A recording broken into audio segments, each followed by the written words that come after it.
Hello and welcome to the 12th Man Podcast. We are back for episode 3. It's here today. We are here with... I'm Dave, and I am here with the man that puts believe in... I can't believe we're friends. Hey. It's Rob. Well, come on. How you doing, buddy? I'm alright, I'm alright, yeah. How's your sunburn? Horrible. Yeah, Rob's friend invited Rob and subsequently invited me on an expedition kayaking. Which what we thought was going to be like an hour, just trip to an island, do something, get out the kayaks, go around. It wasn't ideal, was it? No. What we thought was going to be like an hour turned out to be 5 hours. Maybe 6. Maybe 6 hours out at sea under the baking hot midday sun. That was a mistake. It was. It was a very bad mistake. I think even maybe 2 hours in, I was like, okay, I'm done. Let's turn back. Let's go home. I had that spray, and even though it was like 110 SP factor or something like that, and you were spraying yourself, and you were saying to me about doing the legs. And I was like, no, you don't need to do legs. Never get sunburn on the legs. I'm so glad I did now, but obviously the spray didn't fully work. But imagine if you didn't have any spray. Oh mate, that would have been bad times, man. But yeah, the spray didn't work properly because I've got so much burn. You're looking like a lobster. In lines. Well, the thing is, it's worked in parts and not in other parts. I've got these super serious red burns, and my ultra milk bottle pale legs. I look like a Christmas candy cane at the moment. Oh yeah. Oh. So you're doing okay then, yeah? I mean, it's been 4 days now since we went kayaking. I think I've finally recovered. But the first couple of days were kind of rough. But yeah, it was just my legs. My arms seem to be fine. I don't have any sunburn on my arms. Still you. Yeah, you are looking like those jelly tots. You know what they call them, with the stripes on them. What's that? The top part is the milk and the other part is like strawberry. I don't know what they're called. Was it candy? Yeah, it's like a candy. It's like a gummy candy. Oh no, I know the ones you mean. Yeah, I don't know what they're called now, but they were really nice those though. But that's what your arms look like. Oh, thanks. Yeah. Yeah, half white, half red. Yeah, for listeners at home, that's what it looks like. Check the video instead. Okay, mate. Yeah, so we won't be doing that in a while. I was waddling, mate. I looked like I shit my pants when I was in work. I couldn't move. I was going around like waddling like a penguin. Yeah. Yeah. So come on. What's unfortunately? So we've had some big news this week, haven't we? We've had some big games, especially for our country. Oh yeah. Yeah. What a game that was! And Wales have now qualified for the World Cup. Oh, matey. Finally, we're there, mate. This is something I thought I'd never see in my lifetime, man. Me too. We've had a few close occasions, but you know what? Because the qualification game against Ukraine was that night after we'd been out kayaking. I was in no mood, man. You've got to be in the mood for this game. I was so subdued, man. I was just like, oh, okay, yeah. Yeah. I was just in so much pain. Was it in your mind? Were you like having a party in your mind after like Wales qualifying, or were you just like, I'm hurting, I don't care? I was just like, I'm in pain. I don't know. I just didn't, because normally I'd feel so nervous at this sort of point. Yeah. I just wasn't feeling nervous at the time, man. I was nervous for the whole week. Wait, the whole week, okay. The whole week building up to it, and that's why even when we went kayaking, I wore my Wales and top, Bale top because I mean, I was showing the support, and I was very surprised at the guy that we were hiring the kayaks from. I know, yeah. And he's like, "Oh yeah, my son. He lives in Bangor." And I'm like, "Wow, just down the road from us, yeah, where we used to live." So it's very random, in Hong Kong to be like, "Oh, I know somewhere that's within driving distance from where we lived." So it was very strange, but it was nice. I was in a bar, right, and there was this quite nice. This is going back a few years, maybe about 8 years or something like that. I was in this bar, right, and this girl in front of me. I could hear them talking. I thought, she just mentioned my hometown. I thought like that. I was listening a bit. I was like, hey, did you say from Wales? She's like, yeah, from Wales. Like, is it no interest whatsoever trying to get back talking to a friend. I was like, whereabouts? She's like, oh, you won't know. I was like, well, she goes, well, it's in the North Wales. I was like, yeah, I'm from North Wales. She's like, oh, really? Oh, well, you won't know it. And she's going on about it. And I was like, yeah.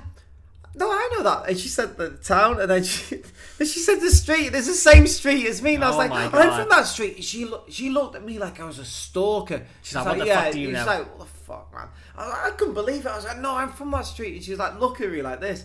But yeah, times, mate. Did you give her like trivia questions to try and like get her into it? Well, no, I said, on the corner here, this car and everything. She's like, no interest. She's like, maybe. I was like, maybe she wasn't from this street. Maybe she knew. Did you think that you were having her on a bit? Yes, I was just in pain with the sunburn that night, and I wasn't really excited watching it. I don't know whether part of me was thinking, because we're playing the Ukraine, and of all the teams, mate, I think the whole world was against us. I felt bad. I was wondering if the lads were going to play their full game, thinking. But they did though. They played really well, they did. And like. Even the Ukraine manager before the game, he was like, if we want to win this, we want to do it the right way, and we want to go through, the normal process. We're not on merit. We're here to perform, and if we get it, we get it. Of course, because if they'd have gone through knowing that it was like the sympathy vote and everyone let them go through, it wouldn't have been an accomplishment, would it? No, I don't know, mate. I might have taken that for Wales, though. Someone said, True. Poor Wales, you haven't been for 58 years or whatever, 64 years, is it? Yeah. 1958, right? Yeah, 1958, 64 years. Well, you haven't been for 64 years. Go on. I was like, mate, we don't need your charity, but we'll take it. Of course. Let me get my rant in. Let me have the moral high ground here, and then yes, I will accept your charity. But yeah, so I don't know if that was taken away from the game for me for a bit, because I was feeling bad about the situation. It was an own goal as well, wasn't it? I know, mate. I know. So yeah, for me, I don't know if it's a pain or that or combination of all these things, but it wasn't until about the 94th minute, about 30 seconds into the 94th minute, well, we're 30 seconds away from the final well, and I think that's when it all kicked in, and I just got this sudden buzz of adrenaline. It's like, oh my god, I'm getting chills now thinking about that. I feel the butterflies again, goosebumps, thinking, we're gonna do this, man. This could happen.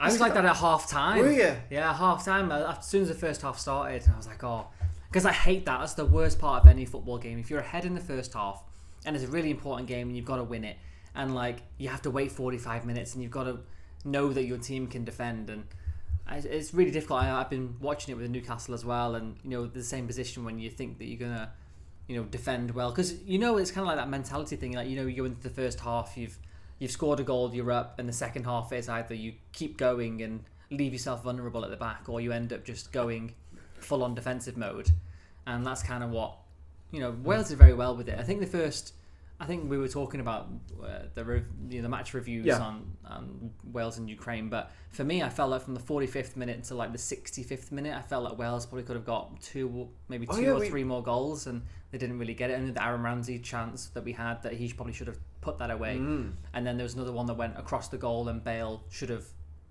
had that one as well. Bale from about 8 yards out on the half volley after a lovely little dink over. Yeah. And it was in the centre. Was it? It might be Joe Allen, maybe. No, it was Moore. Moore, yeah. It was in the centre, and he was like, it's gone over me, but straight to Bale on the half volley.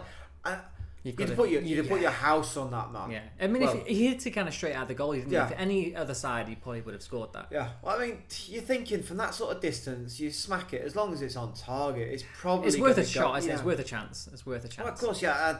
I thought that was going to be in. Yeah, do we have another chance? I can't remember. But yeah, we had. Those were the two main chances that I remember. There's the Aaron Ramsey and the Bale chance. But after the 65th minute, I thought we were full on defensive mode for the rest of it.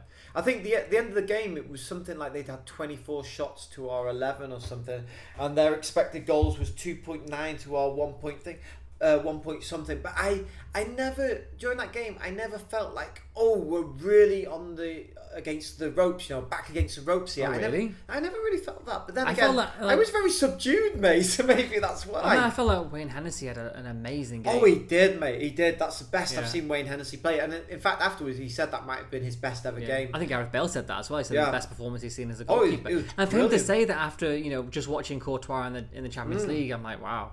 I mean, it was a good performance. I don't know if it was better than Courtois' performance, but it was well up there for sure. Yeah. Well, for Wayne Hennessy, that was definitely was for good. Wayne Hennessy. I just think he had that air of invincibility about him. I honestly felt like nothing's getting past him today. I don't think that Ukraine had that many clear-cut chances. They had there was one drive from about 22 yards which wrong-footed Hennessy just went past his post, and one cutback. There's a cutback from about 5 yards out. Their striker hit it into Hennessy's foot, rebound out to another their player, and he stuck it straight out. Apart from that, though, a header. There was a header. What about the penalty? Was it a penalty? Right, for me, yeah, because I thought for me, no. When Mateo Lajos, when he was like pointing to his ear or something, I thought they're going to go to VAR here, and it's going to be given. I thought, looking at that, because I've seen those given all the time. You see them given, but when you look at it and you look at the review, you just like, there was not enough contact for him to have gone down there. Still contact, man. Do you know what? The thing is, the ball had already gone. Yeah. Before the I've seen quite a few games those scenarios given nearly every time. So I thought. I was just like, I can see why it would be given, but for me, I was quite happy. They made the right decision. It wasn't a penalty. Did it go to VAR? Or did I feel like it did, because there was a stoppage in play a little bit. I mean, I don't think it was a penalty for sure. I mean, that's why it went to VAR. Could have gone either way, but I don't know if Mateo Lajos I felt like he did though. Went to VAR because we did hear from the commentary that it could have gone to VAR. He likes to be the centre of attention. I wouldn't be surprised if he just made the decision by himself. And you sent me a picture of afterwards, and he was with Shevchenko, yeah. No, he does that. He likes to be. He's very familiar with the players. Like quite often during games, he'd chat to PK, ask him how the kids is, how the misses, and stuff like.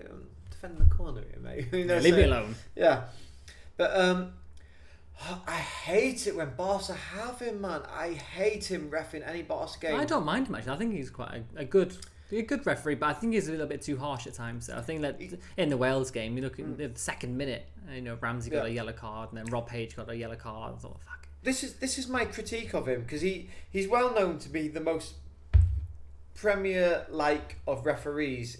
He's not a Spanish referee, because he's more like the Premier League sort of style of referee, and lets a lot of things go. But in my experience, he lets too many things go, where to the point where people can't believe this is not a free kick, and then players are up in arms. And what quite often happens with him is the yellow cards and the reds are for dissent. People arguing back, and he clamps down straight away. And then other times, he's let all these tackles go, people flying in, and you can see like the red mist descending on players, and you can see they're going to come in flying in for a tackle now. They're going to get booked, and then they either do get booked or they don't get booked. It's just a little bit of inconsistency. I do like how he lets the game play and flow. It does quite often flow with him, but at times I feel there's just a little bit of inconsistency with the yellows and reds with him, and things that you think he's definitely going to blow up here. That's a clear and obvious foul. Lets it go. Players feel a bit of injustice, want to take things into their own hands. Yeah, so I do feel like I think it was Graham Hunter. Quite often refer to him, or some of the Spanish pundits. They say he likes to be the centre of attention. I remember him sending off Dembele for Dembele walking past and saying, "You're bad." I mean, but I don't think he's a Premier League referee quality. I mean, Premier League referee quality this past season has been terrible. It's been probably the worst seasons I've seen so far. This is why none of them are going to the World Cup unless they're in the fan zone. Well, yeah, exactly. I mean, that's one of the main reasons. And I think they had a game, didn't they, in the Nations League recently where they gave a penalty for something. I can't remember which game it was now. I think it was Norway were playing. It was Norway. And it was a clear. It wasn't a penalty at all. There was nowhere near that would be a penalty, and they kind of gave it. It went to VAR, and VAR even said that that's a penalty. And you just look at it and you're just like, what the hell? I think it was against Emil Kraft. I think it was for Newcastle. Right. He tackled someone in the box, but he went to tackle, but he kind of like jumped out of the tackle before he even made contact, and the other player just kind of dived over it, and they ended up giving a penalty for it. And I think that there was an interview afterwards when Haaland was there, and the reporter actually made him watch the clip of the foul. And he's laughing at it, and he's like, yeah, obviously he's done a bit of a dive there, or he made some kind of gesture or comment to say that, that probably shouldn't have been a penalty, and he kind of laughed it off, and he ended up scoring the penalty.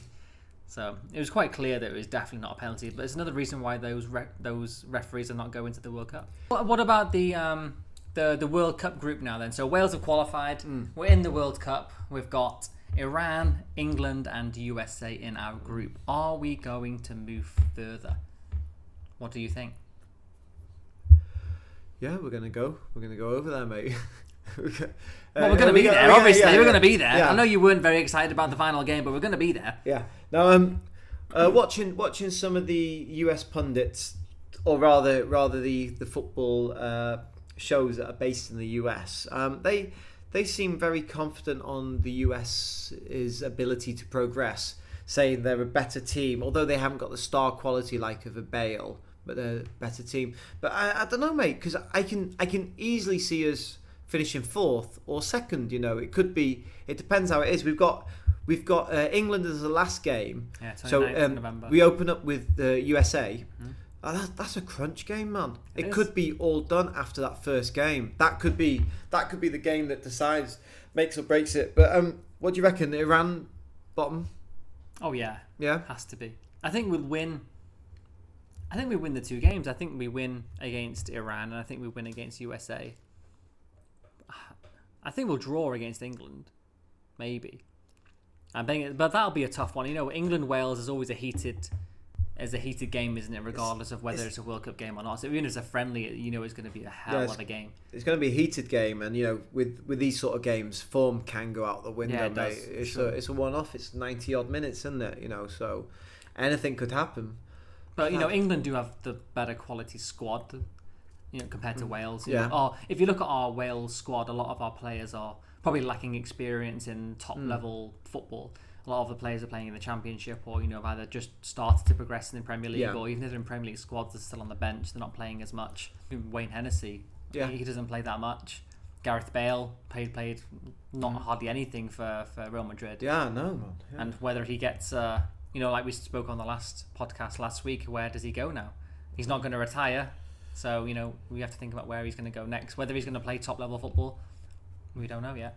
Yeah, I was surprised because you seemed quite convinced that if Wales didn't qualify, he was done. Yeah. I was thinking, no. But the post-match interview, Yes, man, he was nodding to that, wasn't of course he? he was. Of course he was. Wow. He was obviously he was going to retire if Wales didn't get it. Yeah.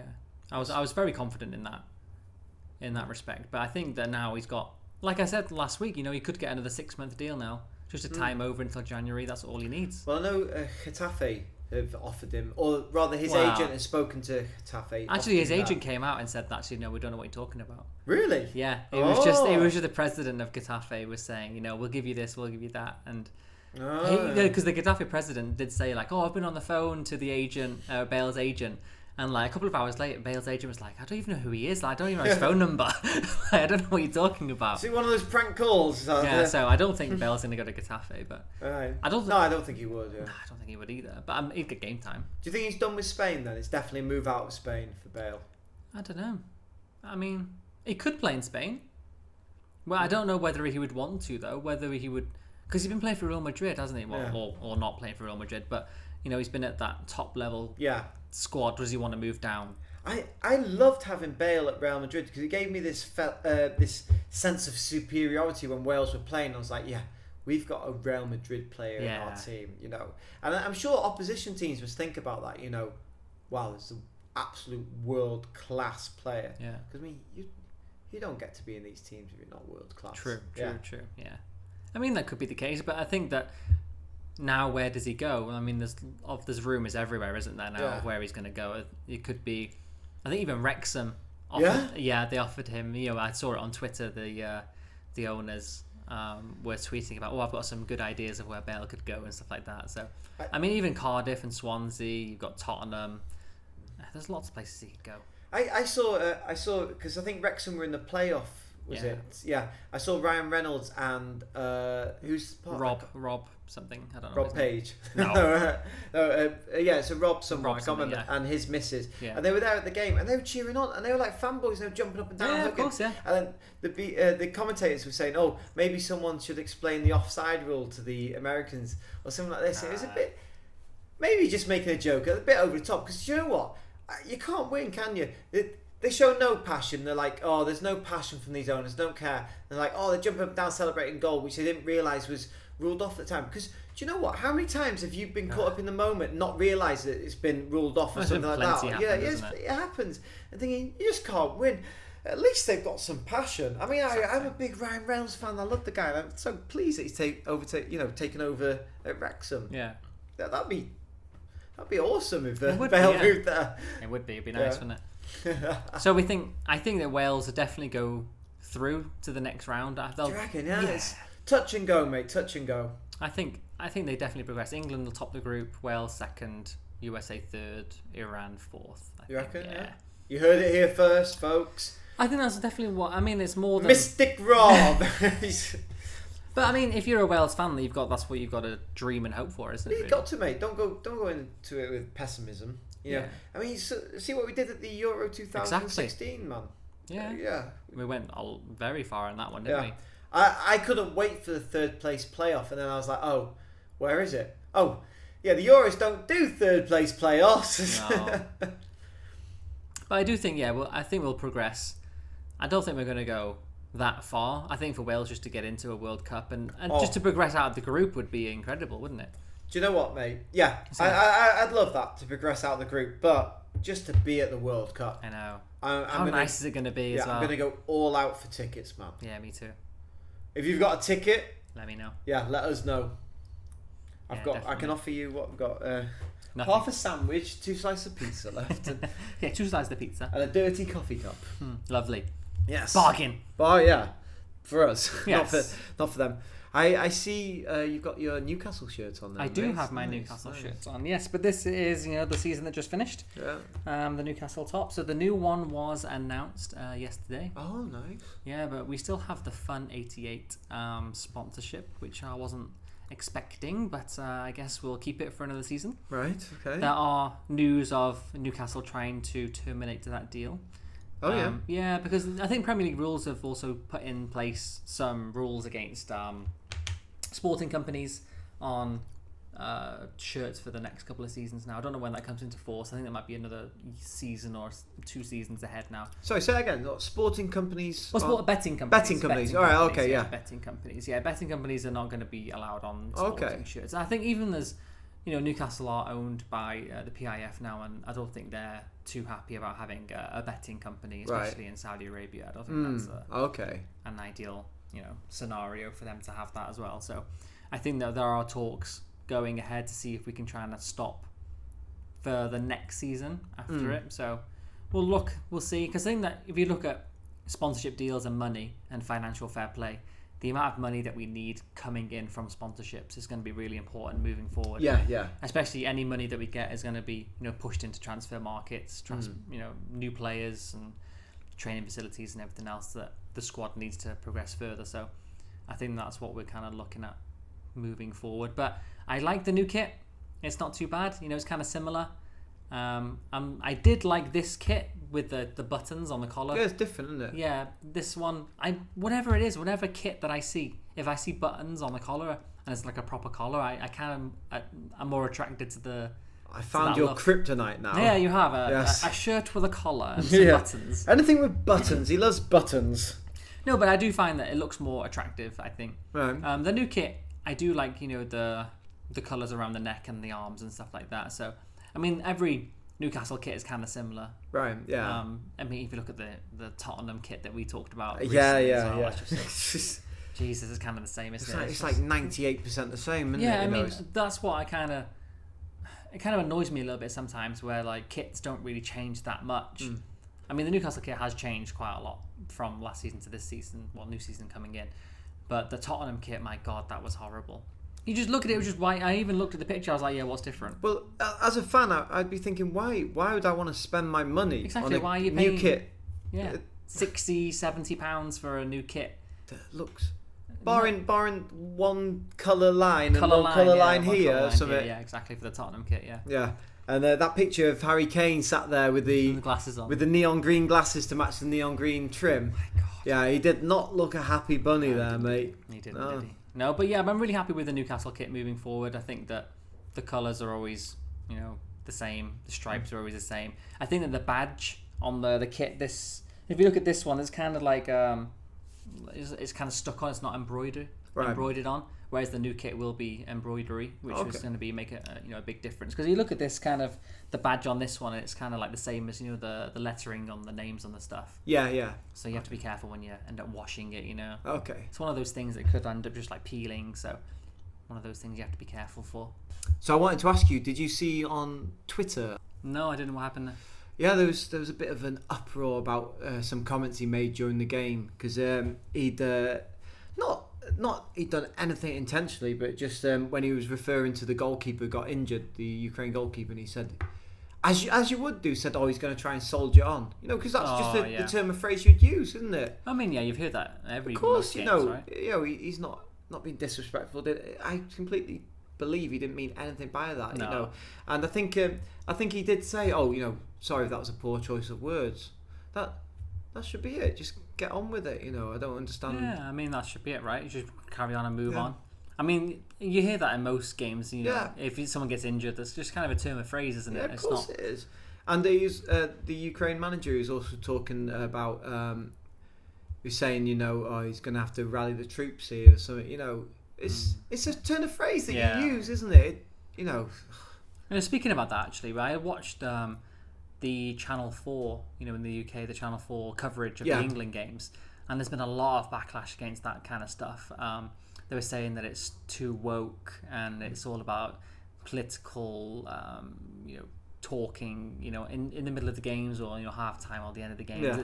There's no real like match coverage or match reviews. It's kind of just topical subjects about woke culture, about what's going on around international things. It's just like people just want to when they turn on the TV and they just want to watch the game and they want to hear references towards what happened in the game. They don't want to hear about all the rest of it. So. It's going to get to the point where everyone's too scared to make any comments about anything. You're not going to get any analysis. You're going to get no comments, nothing, because you're just going to be too frightened. You're going to get cut, cancelled, whatever. Exactly. A lot of people have mentioned it because it's the first time that international football's been on Channel 4 for a long time now, and they've got the the rights for some of the national Nations League games. And I think most people aren't even really interested in watching it now because of the kind of commentary that goes on. I mean, I watched some of it. I think obviously you have the Michael Owen on there, but he doesn't really offer much analysis, does he really, to be honest? Have you ever seen, maybe we could include a link here, have you ever seen his Visit Dubai advert? Yes, yeah. It's in the helicopter, right? Good one. You nearly got me there. And I was just like, oh my God. It's more wooden than Pinocchio, man. It's brilliant. Well, it's like that every week when he's watching him on bloody TV anyway. He's no different. I've got nothing against the guy. I mean, maybe my delivery is terrible too. Who knows? Nobody watches me. Who watches this anyway? Concerned viewers like yourself. That's who. No, yeah. But if you haven't seen that, just Google or go on YouTube. Michael Owen Dubai. Visit Dubai. It's gold. It's brilliant. It is funny, actually. Yeah. I mean, there's been a few of them. Even Cristiano Ronaldo's done one. I'm probably sure Messi's done a few. Cristiano Ronaldo, he's on the Hong Kong TV, Sasa, which is like a discount boutique with his fragrance. Yeah. And I mean, even all actings from it's cringe. From those are really bad. I remember Man United had one a couple of years ago. They had it for wine, some kind of wine brand. They're called the Devils or Diablo, I think it was. Right, Diablo wine. Okay, yeah. And a lot of the players were on that one. I think Wayne Rooney was in that one as well. And that was really poor. It was really bad. You also see on like the Chinese channels here and the Hong Kong channels, like they'll have some of the superstars advertise like Now TV. Yeah. It's like watch us now on Now TV. Watch it now live only on Now TV. Thinking I could have done that, mate. Yeah. I could have gone up there. Show a bit of enthusiasm, please.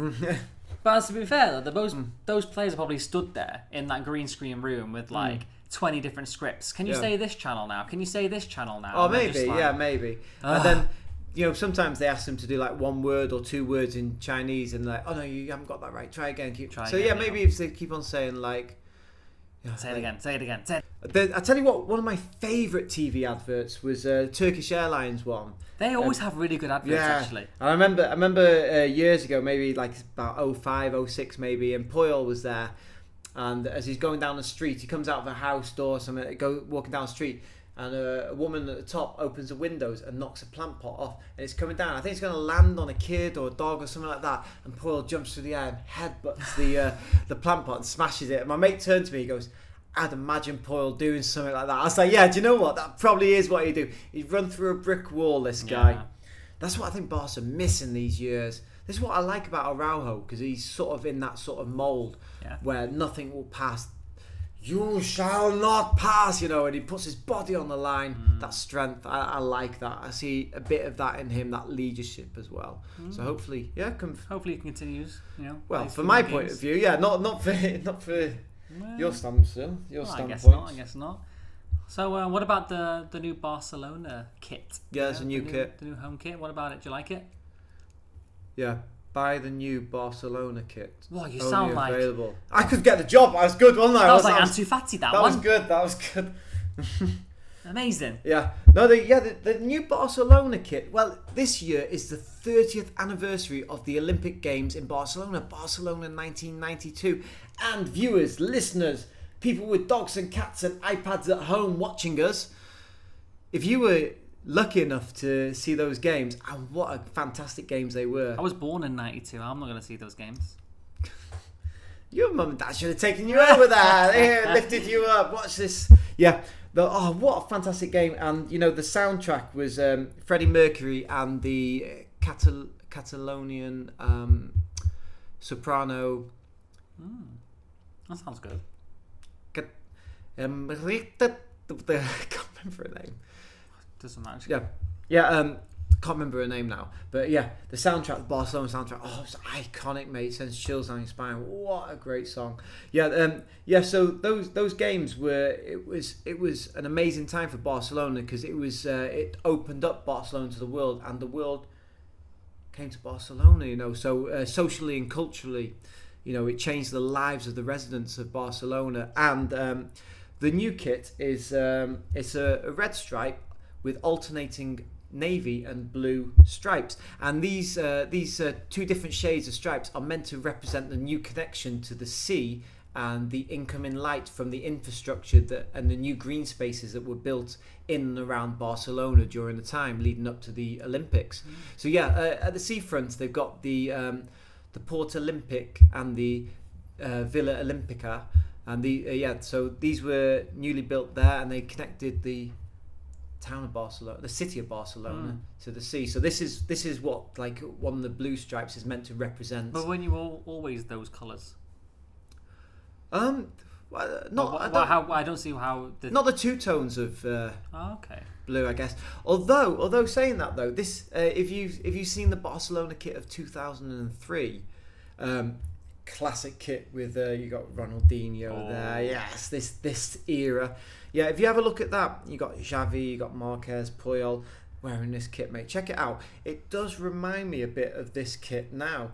So for me, it's a little bit similar. And President Juan Laporta, he went down La Ramblas to one of our main stores there, because I think from the 3rd of June to the 8th of June, it was exclusively on sale in 5 different 5 different stores, being the mega store at Camp Nou, the Passeig de Gracia, and a few other places. Village, the Roca Village, Terminal 1 and Terminal 2, and I think on La Ramblas. And probably the Ramblas, yeah. So Laporta went down there and he printed off a shirt with, on the back of it had Barcelona 92, so he got involved. And one of the handball players, which now I think he's an advisor to the presidency, I think it's Josep Matip or something like that. He was also there. And on the back of the new kit, it's got the acronym, UNHCR, which is the United Nations High Commissioner for Refugees. So so it's good that we're showing our support for refugees. And this new kit is 100% made from recycled plastic from bottles. So we kind of need that. You've got no money, so we do. Yeah. That's what it is. And we're not doing our bit for the environment. It's just Laporta's been out there collecting all the bottles. This will make a nice kit. We'll take this. Exactly. We'll take this one. Save a penny. We can get Haaland. Oh, he's gone. Too late. Yeah, so no, that's a nice touch. Do you know what? I think it was back in the maybe 04-05 season that we announced that for the first time ever, Barcelona were going to have a sponsor on their kit, right? And I remember, and it was UNICEF. Yeah, UNICEF. And we were actually paying UNICEF. This was a time when we had some money, ladies and gentlemen. This was a time when we had some money, and we were paying UNICEF, I don't know, however, I think 5 million or something like this. Maybe 1 million a year or something, to have their name on the kit and raise awareness for UNICEF. And I thought this was brilliant. I thought this was absolutely amazing. Barcelona doing a bit, more than the club. And my mate turned to me, my mate Michael, very sceptical lad, and he turned to me and says, "Oh, David, now this is so they can pave the way to get sponsorship in the years to come." I was like, "Don't be so skeptical, man. Oh, you always half glass. You know, your glass is always half empty, isn't it, mate?" Turns out he was right. He was right. Yeah, of course it was. How naive of me, man. Should have known better. But the new Spotify deal is kind of, a good, chunk of money for you. Isn't it? I believe it's 300 million. I think. Yeah, and they've got the naming rights for Camp Nou for the next 3 years, possibly. So what's it called now then? I think it's going to be the Spotify Camp Nou. Oh God. So I keep on. When I'm talking, I'll either flip between the Spanish or the English pronunciation of Camp Nou. So sometimes it's Camp Nou, sometimes it's Camp Nou. Or now Camp Nou. It's never going to be new, is it? Yeah. So it might be the Spotify Camp Nou. How do you feel about that? Camp Nou Spotify. Yeah, he's getting money, but I think we're only getting. Is it 20 million over the 3 years for this or something? Do you think that's worth it? I think the way the name is it 5 million we're getting, or it's 5% of the overall deal? It's not a great, in the grand scheme of things, it's not a huge amount. But I mean, I heard like last year it might have, we were in negotiations with Tyson for his cannabis company, his legal cannabis company. Yeah, he's doing really well with that. Yeah. So we're in talks for that. I mean, it's. I don't think you're ever going to be sponsored by a cannabis company. I don't know, but I mean. Guess it brings a new meaning to grass on the pitch or something. I don't think you'd be able to sell that kit. Maybe not. No, I mean, because can you still be sponsored by beer companies these days? I'm not sure. I'm not sure what the. I'm going to say no. I'm thinking because I'm trying to think. I can't think of any. Because I remember that Carlsberg used to sponsor the Premier League or one of the cups, right? Or we had the Carling Cup, right? And then we had. I mean, Heineken still sponsors the Champions League, so maybe. But I don't know if it's on splashed on the shirts. Yeah, maybe it's not on shirts anymore. I suppose Coca-Cola sponsor a lot of things as well, right? Yeah, gets away with it. Unless you're Ronaldo, he won't. No water. Yes. Yeah, but I don't know. I mean, for me, I feel like as a Newcastle fan, when Mike Ashley came in and he wanted to rename St James's Park to the Sports Direct Arena and then Sports Direct Arena St James's Park, whatever they wanted to call it. I think that it kind of took away the special, what was special about the camp, what was special about the whole, ground as it was, and how the fans weren't really happy about it. I mean, I wasn't happy about it either. No one wanted to go to the Sports Direct Arena. I remember, mate, you called me up. You're crying in the bathroom. But the Sports Direct Arena, no one wants to be called that, do they? And so that's why I feel like, what do you feel about being the new camp, being Spotify? If it's still got Camp Nou or New Camp, if it's still got that in the name, because I wouldn't. If it's something like the New Camp or Camp Nou by Spotify or like that, I can live with that. Even if it's just for 3 years. If it was a full-time permanent deal, maybe not so. But I mean, money talks, man. If you look at some of the grounds in the Premier League now, you've got like Etihad, at Man City. You've got the Emirates. Yeah. You've got the Amex at Brighton. Yeah. For years we've had the JJB, haven't we? Was it Wigan?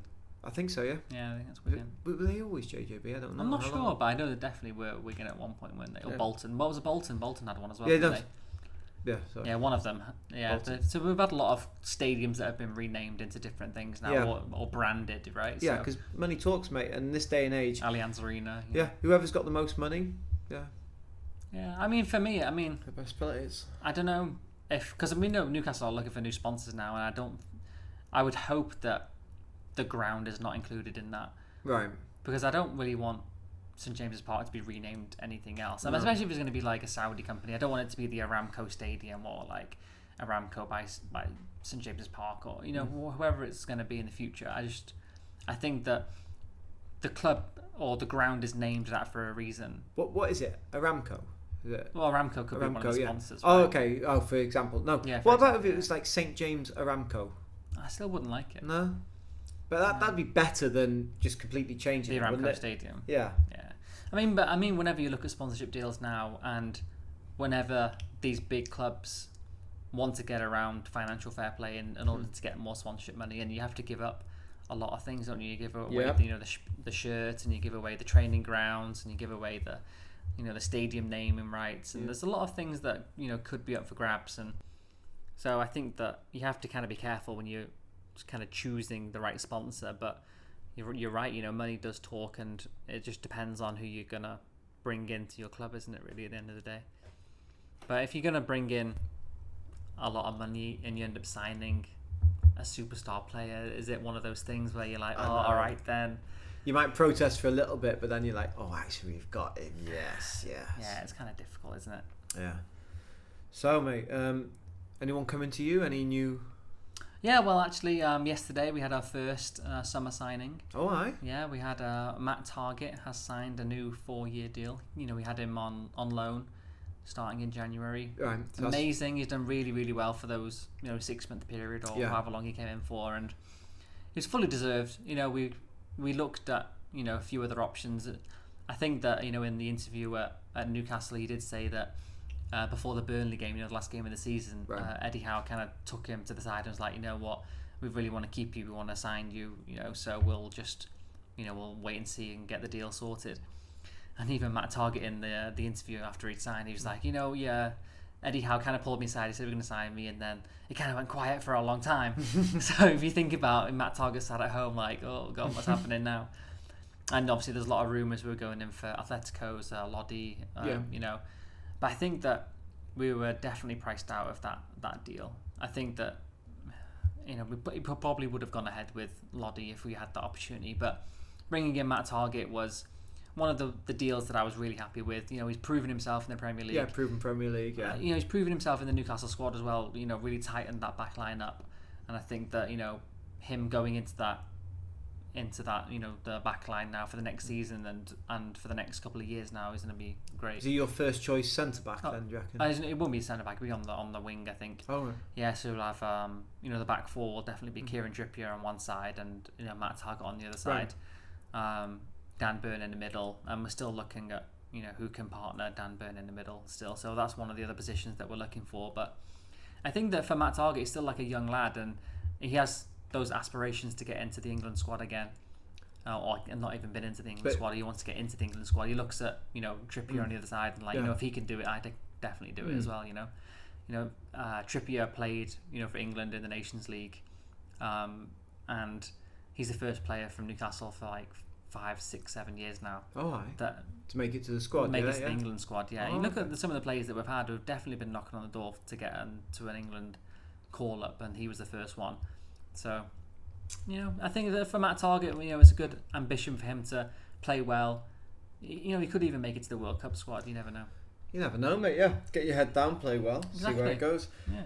Is that deal for Lodi? Is it dead then? Or I would say so. Yeah. I mean, some of the figures that you see for a player like that, and it kind of just shows that the owners of Newcastle are not going to get, we're not going to be held to high transfer fees as to what we're going to be doing. If you, just because you got a big booty. Exactly. Yeah. I often say that to you, but if that's the whole point, everyone knows we have money, and everyone knows that are we going to spend it? And we are going to spend it on quality players, but we're not going to be held to, if a player's worth 15 million, we're not going to pay 35, 40 for it. Yeah, we just know it. But unfortunately, I think clubs are going to be trying it on with you because they know the situation. I think that's the case. Yeah, I mean, even today, I think we're hearing some kind of rumours that Sven Botman's finally agreed a fee for him now. So that's kind of a progression where we're heading now. I think that I've been hearing a few rumours about Hugo Ekitike as well, that he's kind of holding out still about joining Newcastle, which for me, I'm kind of at the point now where if those rumours are kind of true, I'm kind of just like, we need to move on now. Right. Because we had everything kind of agreed for him in January on the last day of the season, or last day of the transfer window, sorry. Right, and he pulled out the deal as well. So he pulled out the deal in January. We kind of have everything agreed back now in the summer. And he's, we're hearing rumblings now where he's waiting for Dortmund or waiting for, some other teams to come in for him. And if that's the case, then fine, just go. Just don't. We're not interested. Do you think maybe he's holding on to see who else is signing for Newcastle and who could be the start of the revolution? Maybe. I mean, he's a young lad. How old was he? I think he's around 19, 20. Right. Okay. So that time's on his side. It is. I mean, but for those kind of players that I can understand. He's. Actually, no, I can't understand because he's a young player. He's not proven. He's not really done much. He's had one good season where he scored like 10 to 15 goals, and I think that you can't. There comes a time where like you can't be like jolly big boots, and you can't just be like, I want to go here, I want to go there, and kind of call the shots. He's still a young lad, not really proven anywhere. He's played in France, but like who cares? Like probably the French people. But even they are not listening. Wow. Yeah, but even everyone knows the French league is rubbish. Like who cares about the French I wouldn't say rubbish, but it's not. Rubbish, it's not the top standard. It's not exactly. It's not the top standard, and everything. If you want to be like but there are some levels in between top and rubbish. It's not just black and white. You're black and white with your Newcastle strip on. But for me, I think the Championship's harder than League One. Maybe tougher to play and more physical. Exactly. Get the shit kicked out of you. Well, exactly. Yeah, but that's what my point. He's played in France, and like it's not. I mean, he scored 15, 20 goals in France. Like it's not a big deal, right? I mean, it's whether you can do it in Spain. Can you do it in Italy? Can you do it in England? Regardless of the leagues, it's going to a new club. You're never guaranteed that anyone's going to succeed at a new club. Who knows, mate? It's always a little bit of a gamble. Some players you're more assured of than others. But I mean, like Haaland going to City, I think that's going to work. You think so? No, it's going to be terrible. He's on the bench every game. I don't know. I think he has some injury problems, and I think that could go hamper against him as well. Yeah, we'll see. I think he's got the physicality. I think he's got the attributes to succeed in the league. He has. He has. Be interesting to see, like when he comes up against the Virgil van Dijks of this world. That would be an interesting battle. But I think he has to. He has to be careful, doesn't he? Because I think that a lot of players are going to be looking at him and trying to ruffle his feathers and kick him a little bit. Test him and see how much they can get away with. And I think that referees kind of have to. They're not well known for looking after players. Yeah, I think because it might not be the physicality of the players as such in the Premier League. It might just be how much the refs let go. I think that's the big surprise for players coming from the continent. Yeah, exactly. Yeah, because it is a lot more physical. Yeah, because the games are harder. I mean, even if in the Premier League you look at teams who are fighting at the bottom of the table, and they're still far better than teams that could be 6th, 7th, 8th in like a Spanish league or Do you reckon? Yeah, for sure. If you look at like teams like Leicester, right. Would you rather play Leicester or Getafe? They're miles apart, Oh, Getafe's a hard game. I found Barcelona Leicester really struggle when Leicester we go. would be a lot harder, I think. I found Getafe kicked them. They're very physical. I think when Bordalas was with them, I think were they playing some very physical football under them, or were they playing good football? I can't remember. But I do still think that even the mid-table Premier League teams, even the bottom, are far better than the mid-tables of other leagues. Do you reckon? I think so, and that's why it's so difficult. I think teams struggle because it's the tempo that the Premier League's played with. It's a fast game. It's a lot of kick and rush, and like when I watch other leagues, it's a lot more slow and relaxed and possession based. It's a lot more possession based, and I don't think the fans want to see you building out from the back, taking it back, and doing something with the ball, creating beautiful plays. I don't think they'd be too excited with the old kick and rush, route one, have it, get after it. But that's for me is you watch a Premier League game and maybe the technical level's not there, but it's got that exciting. They're kicking the ball up high. They're going, go on, knock it down for the next guy. Oh, he's got flattened. Yeah. Boom, boom, counter attack. We're going this way. We're back there. Yeah, it's a higher tempo. I think it's a bit more exciting like that. Because some of the Barca games I've watched in the past, if I wasn't a Barca fan, I'd be thinking, this is boring. Yeah. But because I'm a Barca fan, we're recycling the ball. We're trying to move it this way, move it that way, bring the defence out, trying to look for holes. I can appreciate that, but I think if I wasn't a fan, I'd be thinking, passing back again, doing this. Yeah, but for me, like when I've been watching some Newcastle games, I've kind of been thinking, just keep the ball, you know, like because I feel like we're too route one, like direct, straight up. Let's just attack. But I don't think you players haven't been brought through to do that, have they? They haven't got. Whereas it's in the Barca DNA. Exactly. You keep the ball recycled, don't lose it. But that's what I would wish that Newcastle played those type of games. Especially when we're 1-0 up and we've not been well known for keeping a lead or losing a lead and keeping it to the very end of the game. So I think that we have to look at different kind of routes of winning games, and I think that when Eddie Howe looks at the squad, especially for next season, I think we're going to do a lot better in recycling balls and doing a lot better with different positions and things like that. So we'll see how it goes. I think next season with a full pre-season in us, we've got some good games coming up, so we'll see. Do you reckon there's a possibility that everyone tries to hike up their prices and Newcastle end up not really with any marquee signing? Do you think that could be a possibility, or is there going to be a marquee signing there, do you reckon? It depends what we class as a marquee signing, because if we buy Ekitike, if he does end up coming, that's a 30 million buy. Sven Botman, you're probably looking at the 30 million. I mean, that's not... I mean, you wouldn't say that's high profile, but it's definitely up there with quality of bringing the squad quality a lot higher. What do you think of the Leipzig player Nkunku? He's okay. Yeah, because I was listening to something and they were saying about so Madrid have missed out on Mbappe. Would Madrid be looking at this player, and like the pundits were saying, well, maybe, I guess so. In the limited games I have seen him, I have liked him. Yeah, he's an exciting forward.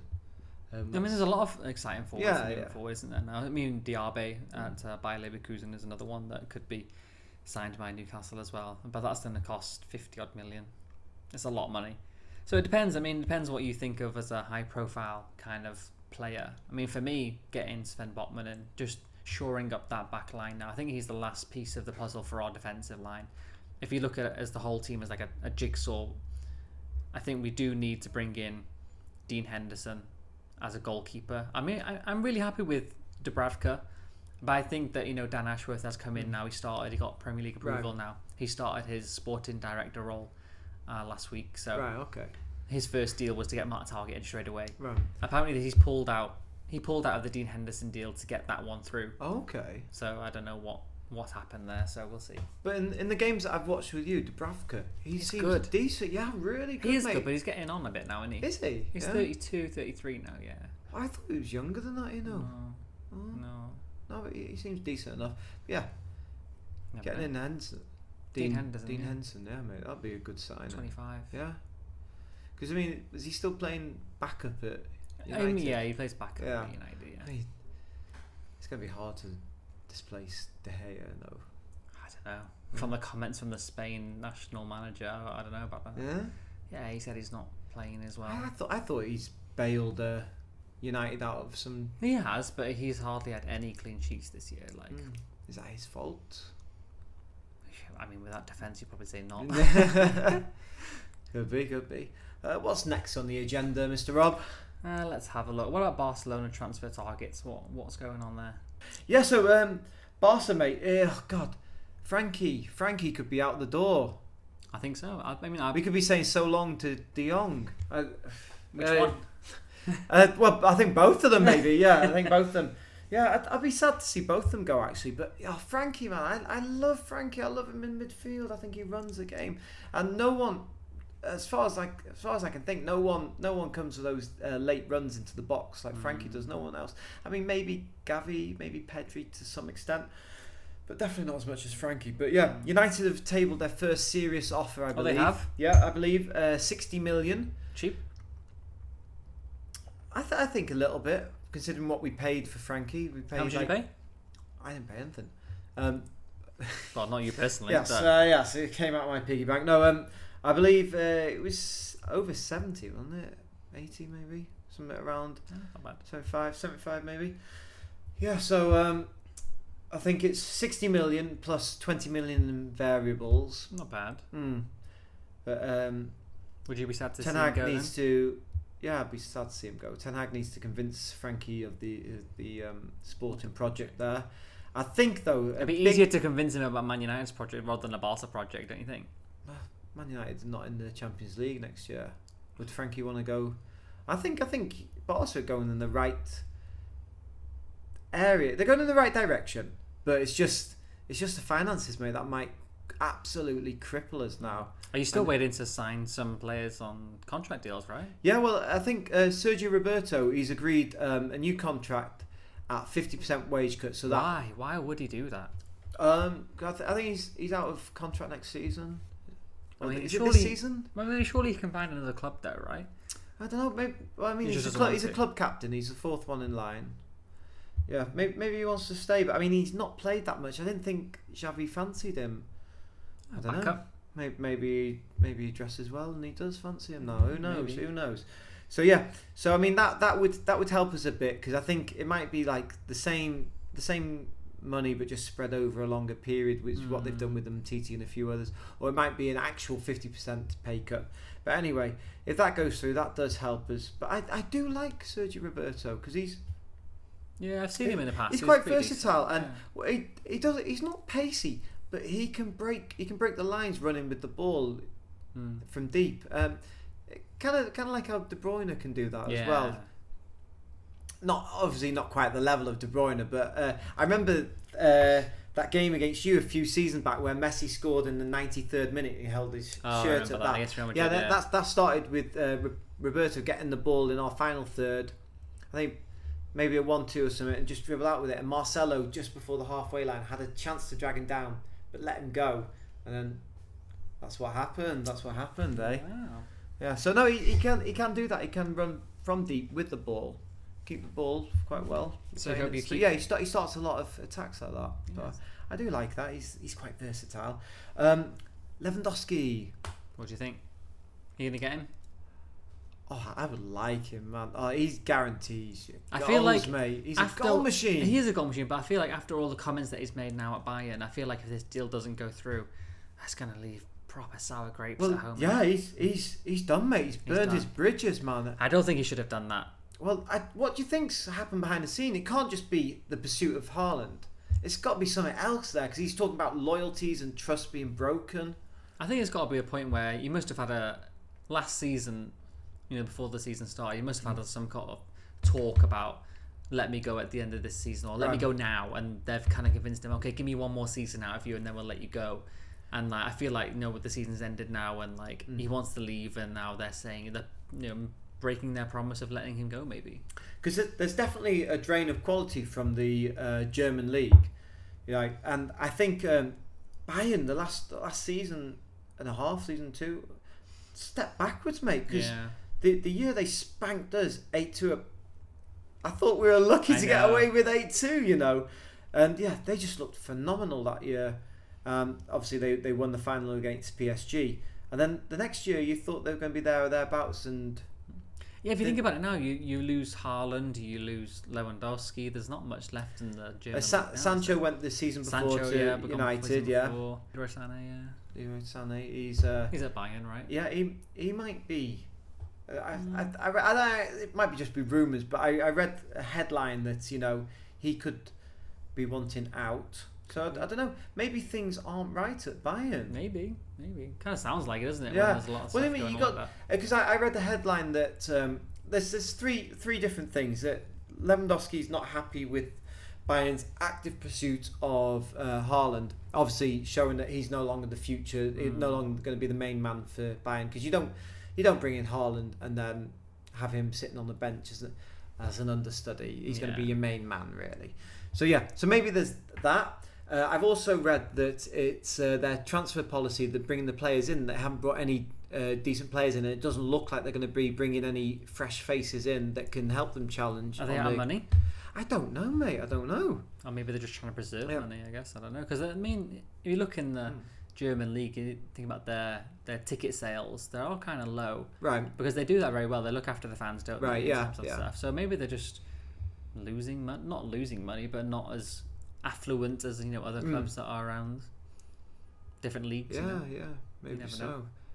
Lewandowski is the only one that you think might be. Apparently, he was talking in the Poland dressing room, was it, or the Bayern dressing room? I think, or maybe in both camps. He's been talking. They've heard him mention Barcelona, so he's come out and said, Barcelona's the only club he wants to go to. Pep came out and said that, he would be a fantastic fit at Barca, and I think that's right. They'd be a great fit for each other. I can see him going to a number of clubs and being a great fit, but he could be that fantastic target man that also links up with the play. Because I think that would be the end for Aubameyang if Lewandowski come in. Yeah. No, he's been there 6 months. I know, mate. I know, but who would you rather start in that centre forward position? Why can't you start on both? No, one would have to go out the wing, or maybe that would suit Aubameyang's playing on the left, hasn't he? Before, yeah. But then you've got Ansu Fati. We've got injured. Ferran Torres, who we bought for big bucks. Yeah. Well, do you know what? I like him. His finishing is woeful at the best of times, really? But he keeps on getting into those areas, and if you keep on getting into those areas, those danger areas, mate. Yeah, it's eventually going to click. But if he keeps on doing that and he links up so well, especially with Jordi Alba on the left hand side, it's a sign of a quality player. And it's gonna eventually work out for him. But he's doing everything right apart from just sticking it in the back of the net. So I think Lewandowski was definitely starting the centre. You can't not. The thing for me about Aubameyang is, he might have finished with 11 or 12 goals for this season, considering he was only there half a season, like 14 La Liga games, 11 goals, something like that. Yeah, that's fantastic. But apart from sticking those goals in, doesn't really do much, mate. Maybe it's Xavi's style. Xavi said this years ago, saying he's not a Barca player and he wouldn't fit there. And then people saying, "Oh, you've said this and now you signed him." Yeah, but give him half a chance in the box. Aubameyang, he's lethal, man. He is lethal. But those games where he doesn't have the shooting boots on, he's pinging them wide. It just looks terrible. You haven't been involved in any of the play. You haven't been doing anything else, and then you're smacking them wide when you get half a chance. Yeah, so it doesn't look good for him. So I don't know, mate. I don't know. It looks like Adama Traore might be going back. I'm not sure. I think he would go back. I don't think Barca are going to pay for him. No, but I do like him, mate. He's exciting. I love it when he gets the ball because it reminds me of me when I play. Head down, no one else is on the pitch. Just keep on going. What am I going to do? Do you know what? And the other teammates around him, you can see their faces. They're like, "What's he doing? What's he going to do?"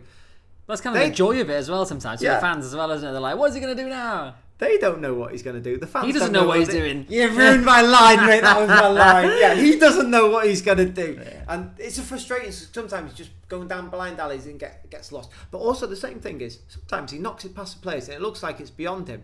He uses those big strong arms of his, gets around them with his baby oil greased up.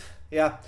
But it is exciting. It does get you off the edge of the seat. But I don't think that's really what Xavi wants. He wants to recycle and play it safe. But kind of boring football. Yeah. Well, in a way, but safe. Make sure we retain possession. Don't let the opposition, because the opposition can't score if they don't have it. But I do enjoy that, having that directness, and it's something different. So I would like to keep him just for that.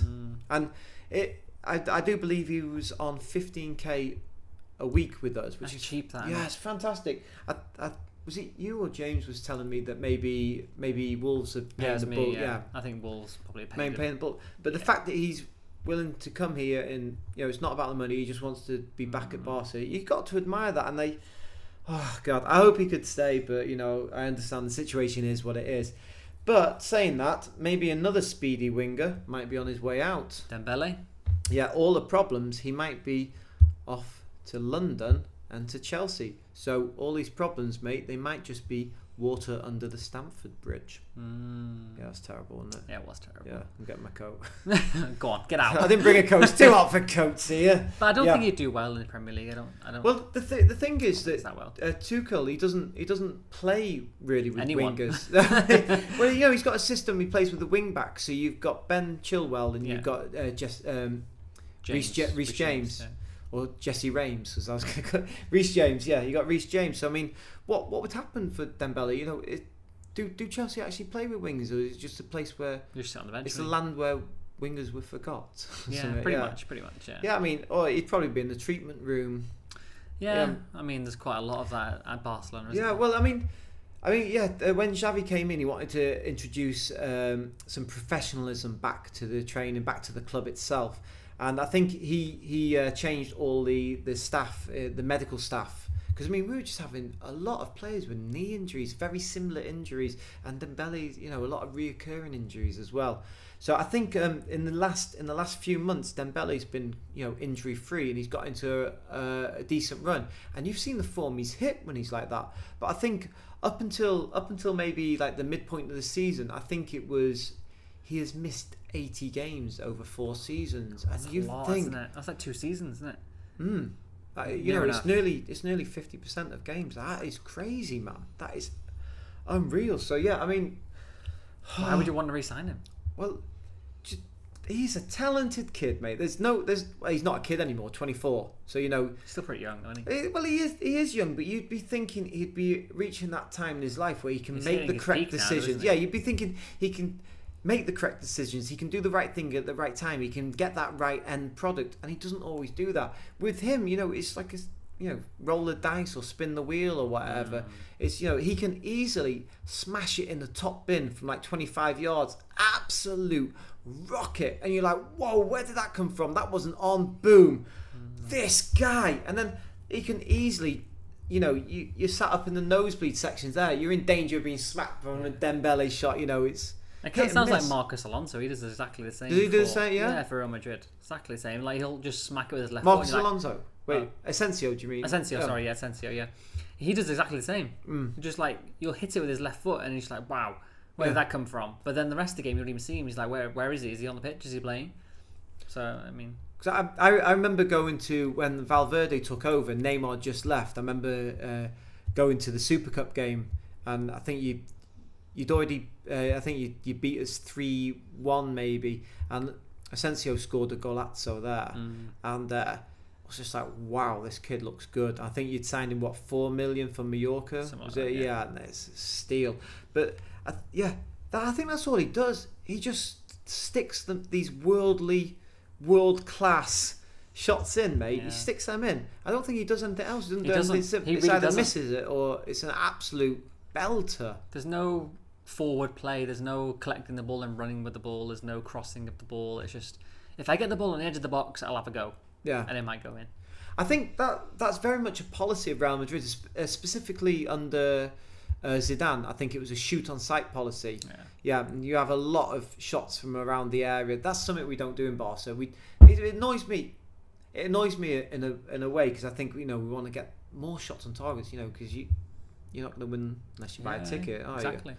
So, but we want to make sure it's a good chance before we get any shots. So that's why sometimes. That's quite frustrating as well, though, isn't it? Yeah, it's right. It's why sometimes it might get to half time, or it might be 60 minutes into the game, we've only had 1 or 2 shots, because even though we've got all the possession, we're just knocking it about, and we're trying to find that perfect opening, and we're not taking in shots. You're just thinking, oh god. And then it comes like, I used to hate that kind of football. And then it comes like a 30-yard, it's your centre back hoofing it up from 30 yards. It's like, boom, that's gone into row M or something. Yeah, nice one, mate. Yeah. So who else? What else is going on? Also, Busquets. He's come out and said, hang on a second, I know nothing of these talks of another round of austerity at Barcelona where the captains are going to need to take another pay cut. He's come out and said, no one's told us this. So apparently it's just in the press. So I think he said Laporta needs to come and address these and talk to us and what's going on.